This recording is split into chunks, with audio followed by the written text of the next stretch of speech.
we're going to start our discussion. Down the road a little, we're going to discuss molecule shapes and whether or not molecules are polar or not. But we need to start by talking about whether or not bonds are polar, and we're going to begin that discussion with a discussion of electronegativity. So electronegativity is the idea, it's the property that some elements, when they share electrons, they don't share them equally, but they hold the electrons closer to themselves. So a more electronegative atom will be one that is very stingy with electrons, and it's more attracted, the electrons are more attracted to it.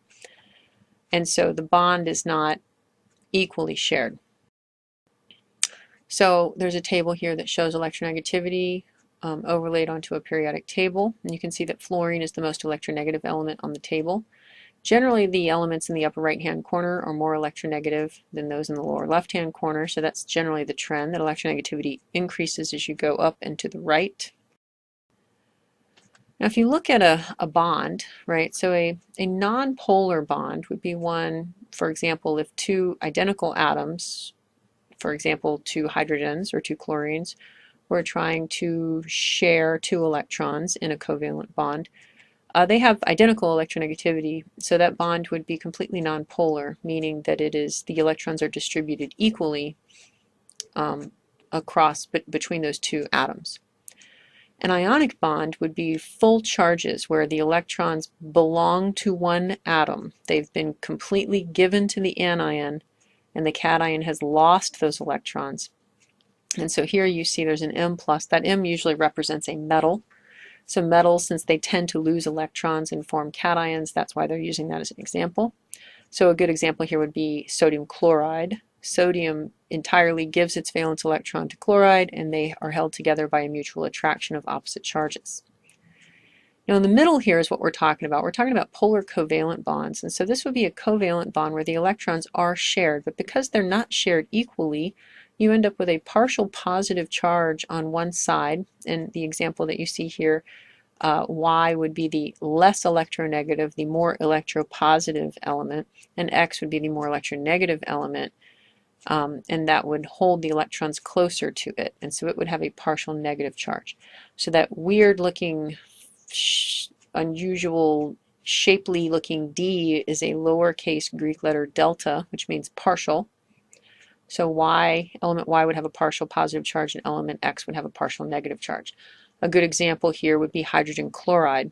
And so the hydrogen would be the element on the left, the Y, and the chloride would be the element on the right, the X. So hydrogen chloride is a partial positive hydrogen side and a partially negative chloride side. Oh, and this is the example they give. Look at that. So if you look at this picture here, the model on the right, you can see that the partial positive charge is shown in blue and the partial negative charge is shown in red. That's pretty typical of what we call electrostatic potential maps. Whenever there's a charge or a partial charge, those are shown with colors. Red is always partially negative or fully negative, and blue is positive charge or partial positive charge.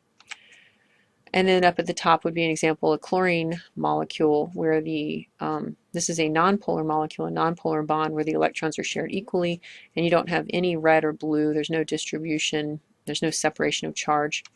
And at the bottom would be a full ionic bond. Here they show a stick representing a covalent bond. That's actually quite rare. Never really seen a stick shown as an ionic bond, but it does show a full separation of charge where you end up with a really blue sodium cation and a really red chloride anion. So think about polar covalent bonds as being intermediate between a nonpolar covalent bond and an ionic bond. Now this is interesting. It should be interesting to you as biologists, if you happen to be a biology major, because it's very commonly used in biology research. So I don't know if you recognize the molecule on the left, but that is a DNA double helix. And you may or may not know this, but DNA is highly negatively charged and has a very negative phosphodiester backbone. And so you see all the positive blue charges on that protein. So that is a protein that interacts with DNA. And on the right, we actually have a drug molecule that is interacting with a receptor. And so on the left here we have DNA as highly negative, so it makes sense that a protein that binds DNA will have the opposite positive charge, right? So a lot of proteins in the nucleus are involved with binding to DNA, so those proteins are usually called histones. There are a lot of other proteins that bind DNA as well that influence whether or not genes are expressed or not. And then the molecule you see on the right-hand side, you see a lot of negative charges and a lot of positive charges, and then that greenish molecule in the middle would be the drug molecule that is trying to bind, and it is probably binding through some sort of positive-negative attraction, right?